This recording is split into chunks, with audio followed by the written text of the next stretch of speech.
Здравствуйте, меня зовут Постников РК. Я ученик 6 Б класса Махинской средней общеобразовательной школы номер 1. И моя тема – это изменение вязкости и текучести моторных масел при низких температурах. Наша республика является самым холодным регионом в России. А для жизнедеятельности человека, перевозки грузов и пассажиров в условиях крайнего севера нужна надежная техника и качественные смазочные материалы. Объект исследований – автосервисы и магазины по продаже моторных масел. Предмет исследований – моторные масла. Цель исследований – выявление наиболее соответствующих заданным производителям параметрам масел в условиях низких температур. Задача исследований – забор масел и наблюдение изменений вязкости и текучести при низких температурах.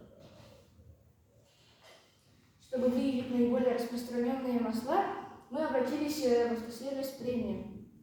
Нам предоставили 11 масел, которых мы разлили по баночкам. Все масла стояли 5 суток, и выждав самую низкую температуру минус 44 градуса, мы приступили к эксперименту. На профлист мы разлили масла и нанесли линии с расстоянием 15 сантиметров. При разливе на глаз уже определили, как масла промерзли. После лист мы приподняли на 60 градусов и наблюдали, как они текут. Первым до нижней отметки дошли эти масла.